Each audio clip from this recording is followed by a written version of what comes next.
We've got Paul Strelow coming up from TigerIllustrated.com. So, Mr. Strelow, thanks for being with us this afternoon. Tell us a little bit about what you do for TigerIllustrated.com.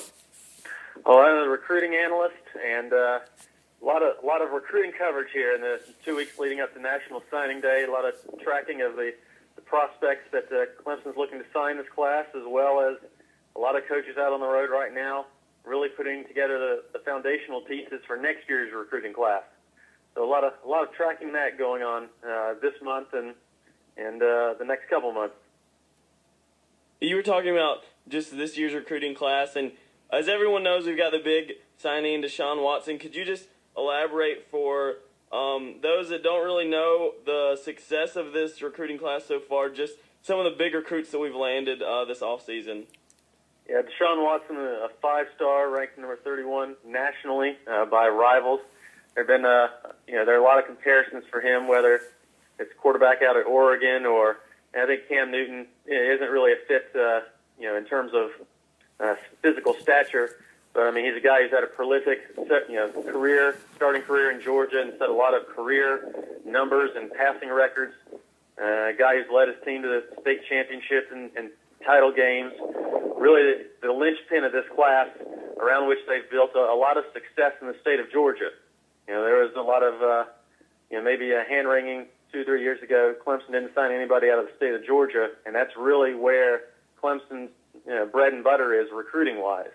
And this year, with Watson as a guy they've had committed since early spring, February of 2012, they've been able to go in and get Adam Choice, a running back out of southeast Georgia, Mylan Richard, who is Herschel Walker's nephew, as a tight end, and then, arguably the nation's top receiving class coming in, with Sammy Watkins and Nuke Hopkins the last 2 years.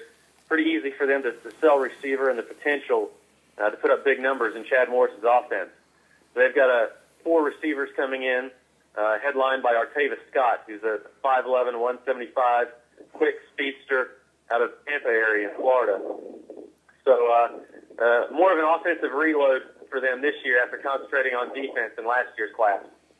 Well, out of all those players you touched on, what player do you think is poised to make the biggest difference, maybe even next year? Mm-hmm. I think, fortunately for Clemson, they're in a position where they don't really need to count on a freshman coming in. I think there's opportunity at running back, but I think some young redshirt freshmen in Tyshawn Dye and Wayne Gallman are going to be looked at there. There's potential for playing time at cornerback, but I think another redshirt freshman, Mackenzie Alexander, probably headlines the guys who are going to step into those roles.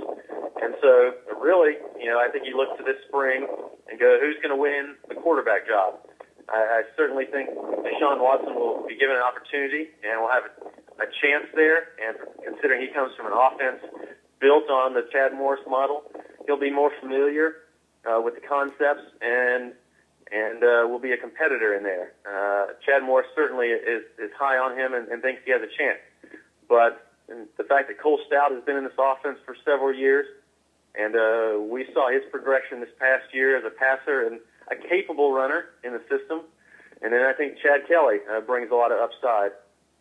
So, I don't know if there will be a freshman who necessarily is a big contributor, but I think you'll see guys, particularly Artavis Scott, who I mentioned earlier, guys who can work into the rotation and be pieces to the puzzle next year, not necessarily anyone that the coaching staff will have to lean on, but people who will play to help fill out the depth. Once again, we're talking with Paul Strelow of TigerIllustrated.com. And Paul, recruiting's come so big now with all these recruiting services and, ranking. Just talk a little bit about where Clemson stands right now. I think they just picked up a 19th commitment, I think, with a 4-star wide receiver. Just talk about, how many, are they trying to get to 25, or just tell the listeners a little bit about that? Clemson just about done this class. They really almost had the hay in the barn, so to speak, coming out of the summer. And that's the way recruiting cycles have gone largely these days, is really the crescendo of the recruiting class comes with the June prospect camps. Clemson get those kids on campus for 3 days, and they try and have 80% of their recruiting class done going into the season. And so there are a couple guys that, you pick up on and look at needs and nutrition and et cetera come December and January. But for Clemson, I think really right now you're looking at trying to fill one defensive end position, to pick up one number there, and then there might be an oversigned guy in the Corey Thomas, who's a jumbo lineman out of Alabama. But really, that's about it down the stretch. Travion Thompson, the 4-star receiver you just mentioned out of Durham, kind of closed the numbers there offensively for what Clemson was looking to do. And so really, Dabo Swinney's been on the road this week along with the members of the Clemson's coaching staff, stopping by the schools of the high school juniors that they're really trying to get in for junior days and get to plant the seeds for this next class. Yes, sir. Well, it's looking pretty good on the recruiting. And plus, sometimes you can never tell with the stars and stuff, what kind of motivation the kid's going to have and how hard he's going to work, because you just never know with all that. But, with Clemson's schedule coming out on Wednesday, how do you think that fell? I mean, you think they got a pretty favorable schedule for 2014? I do. I think, there was some initial question on why the ACC would put Clemson versus Florida State again so early in the season. But I think it's pretty clear that how well this season worked out for the ACC.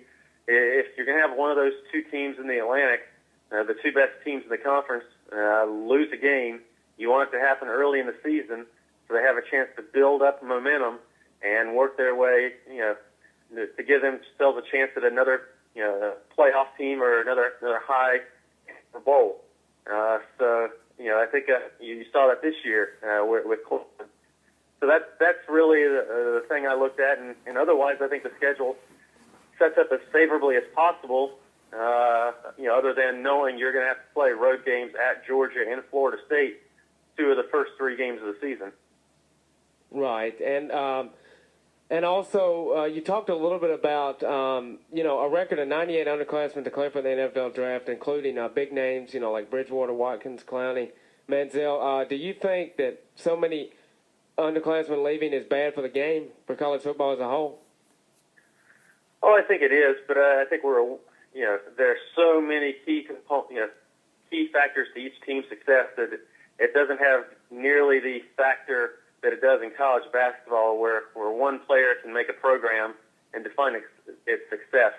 I don't think you're going to see kind of the overreaction that you've had for basketball, and where it's different there, where there are one and dones. And I wisely think the NFL has in rule age requirements because it doesn't behoove them to take 18 and 19-year-olds in a grown man's game.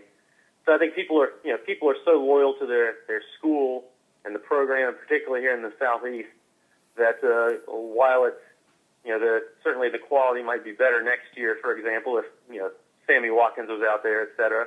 I don't think it's quite a problem yet where guys are leaving who believe they're going in 3rd or 4th round, and I think the market would correct itself, once it reaches that stage. Right. Well, Paul, we really appreciate the time today. And once again, Paul Strelow from TigerIllustrated.com. And we'll definitely get you back on when signing day rolls around and talk about in-depth what kind of, you never know till they're signed. So we'll definitely get you back on. And we had Larry on. We'll get him back on. So we appreciate all the great work you do at TigerIllustrated.com and encourage everybody to go check that out. Gentlemen, appreciate it. I hope everybody has a blessed weekend. All right, you too. Thank you. And that's Paul Strelow from TigerIllustrated.com.